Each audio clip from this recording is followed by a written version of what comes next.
Hello, engineers. So let's try to solve this sample problem taken from the past REE board examination. So yung problem natin is a 6-foot pine tree is planted 15 feet from a lighted street light whose lamp is 8 feet above the ground. So how many feet long is the shadow of the tree? Okay? Let's solve this problem using conventional solution. First is meron daw tayong street light na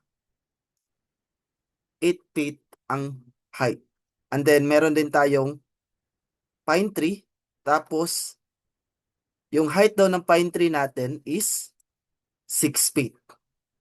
Tapos, yung distance ng pine tree from the street light is 15 feet. Tapos, yung height ng street light natin is 8 feet.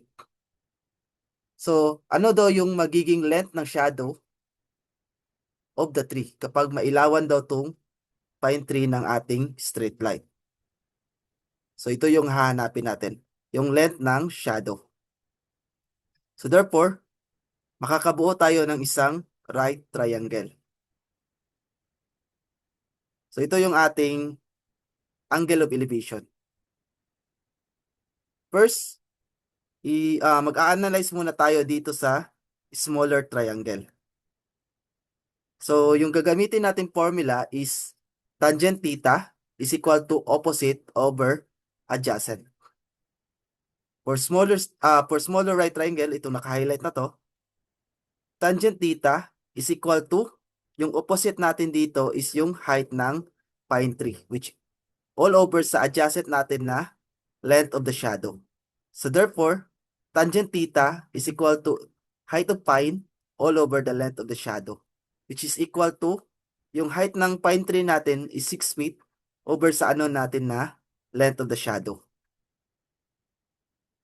Next, itong bigger triangle naman yung ating i-analyze.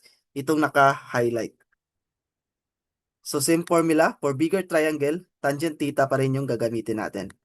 Pero yung opposite side natin dito is yung height ng street light, which is 8 feet. All over yung pinagsama ng length of the shadow plus yung distance ng pine tree from the street light. So we have length of the shadow plus 15. So we have 8 all over length of the shadow plus 15. Since parehas tangent theta yung smaller at saka bigger right triangle, so mag-i-equate tayo ng equation.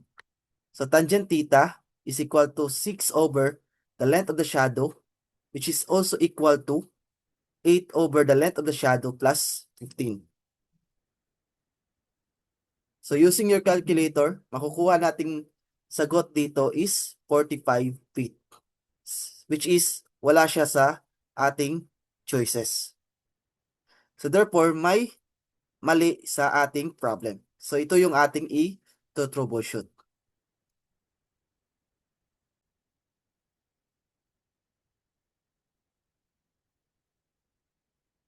So ngayon, hahanapin natin kung saan ang possible na mali dito sa problem. Since the answer is not in the choices, so we need to conduct troubleshooting on the problem. So makikita nyo, yung pine tree at saka yung street light natin is magkalapit lang yung height. So therefore, possible mali yung height ng ating street light.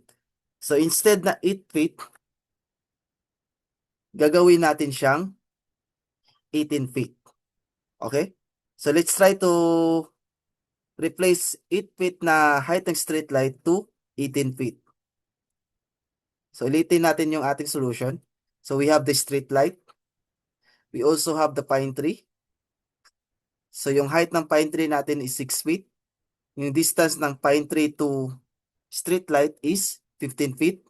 And then, yung height ng ating street light is magiging 18 feet.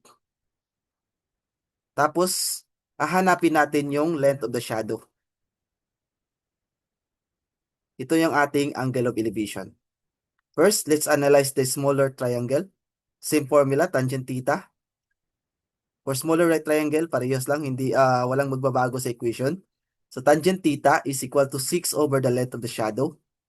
Tapos dito sa bigger triangle is magiging tangent theta is equal to the height of the straight line, which is 18 over sa pinagsamang length of the shadow plus distance ng 0.32 straight line.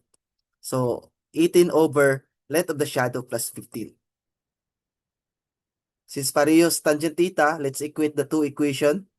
So 6 over the length of the shadow is equal to 18 over the length of the shadow plus 15. So using your calculator, 6 over x is equal to 18 over x plus 15. Shift solve equal. So therefore, yung sagot natin dito is the length of the shadow is 7.5 feet, which is letter B. So ito yung ating magiging final answer. So I hope marami kayong natutunan sa video nito and maraming salamat sa panonood. See you next time.